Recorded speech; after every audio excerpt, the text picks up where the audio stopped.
Kindly subscribe.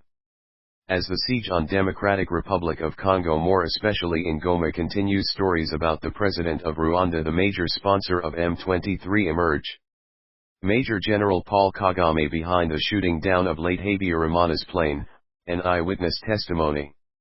His bodyguard says, "I have been keenly following talks on allegations of crimes committed by Paul Kagame, leader of Rwanda, and his attempts, against all odds, to deny them. I deem it necessary to inform Rwandans and the international community at large of the crimes I witnessed in the hope that he would stop deceiving people." It took quite a long time before I decided to make public this statement, because I was in Uganda, where Kagame has a lot of covert agents who would have eliminated me. I know him very well because I worked with him in the Rwanda's Patriotic Army since its creation. More so, I served in his escort for nearly 10 years, until I fled the country. My name is Aloys Ruyenze. I was born on March 1, 1971 in Barera, Uganda, of Rwandan refugee parents. I grew up in Uganda and I joined the National Resistance Army of Ugandan President Yoweri Museveni in 1987. I had a 6-month course in basic military training, after which I attended a 6-month course in military intelligence. After the training, I was posted in the 23rd Battalion based in northern Uganda, as intelligence staff. A year later, I was called back to Kampala and posted at the Directorate of Military Intelligence, DMI, where Kagame was a senior officer. While in DMI, I was selected for another course called the Intelligence and Self-Defense. When I fled the country, I was working in the Republican Guard, an RPA, Rwanda Patriotic Army, special unit that provides elements for the Presidential Protection Unit. I was second lieutenant and my army number was OP 1460. When the Rwandan Patriotic Front attacked Rwanda on October 1, 1990, I was among the fighters. First I was with the 4th Battalion operating in the Akagera National Park, until we were pushed back to Uganda and started guerrilla warfare. I then joined the then Lima Combined Mobile Force, from where I eventually joined the High Command Unit. This is equivalent to Army headquarters in a regular army. However, unlike the latter, the unit's main duty was to escort Major Kagame, then RPA boss. I first was in the missile unit, before being appointed in the escort of Kagame.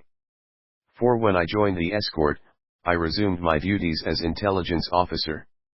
I would be most of the time close to Kagame as a member of the close bodyguards team. In this capacity, I hardly missed any detail of what he would say or instruct to be done. Hence, my testimony is not a piece of hearsays, but a testimony of an eyewitness. After the takeover of government by RPF, I once again attended courses in military intelligence and protection of VIPs. I took up duties as a presidential bodyguard. When the invasion of Zaire started, I was sent there as one of the confidants of Kagame to follow and give detailed account of any military operation that took place. This was in a bid to make sure that he did not miss any detail by sending his own escorts. The crimes that I witnessed there are so much that I cannot detail them here.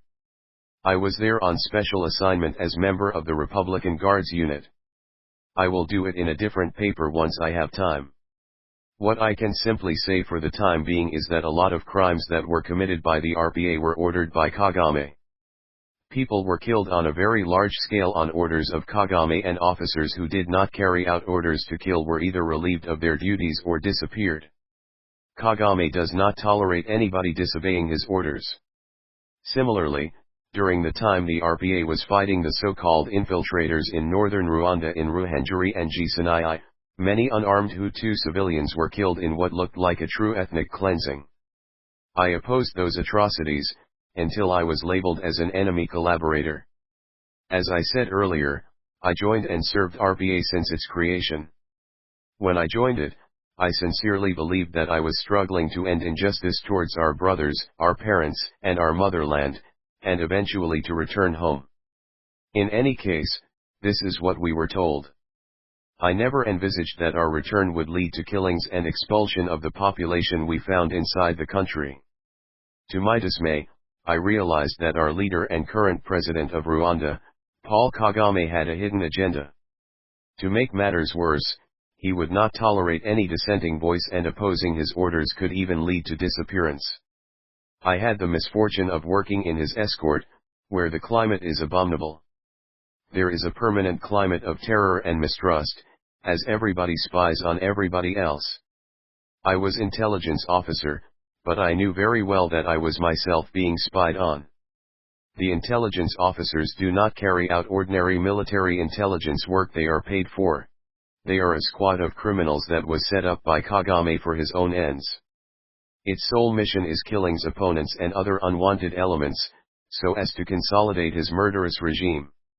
It is therefore very difficult to work with him, more so as intelligence officer, without adhering to his criminal policies. My aim now is that before I am eliminated, I want make public a list of assassinations ordered personally by Kagame. The list is indeed very long. I defected because I was realizing that we were becoming a gang of killers. I could not stomach that situation, which was contrary to what we fought for, that it is fighting for restoring a rule of law. But it took time before I could flee for fear of being arrested and killed as a deserter. I feared being killed by the butt of a used hoe agafuni. The latter is the acronym given to the part of a hoe that RPA used to smash heads of people condemned to death. It is very sad that I kept on working deliberately with a man whose criminal records are so horrendous.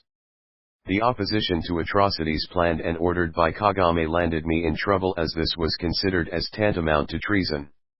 In fact, I was being suspected of possible treasonable acts. I was eventually trailed and attempts were made over my life. I was by now labeled as one of the so-called negative forces. This was a label given to Interahamwe militia living in Zaire. I was even accused of having released Interahamwe in Kamiraji Sinai and put under arrest. This was mere fabrication.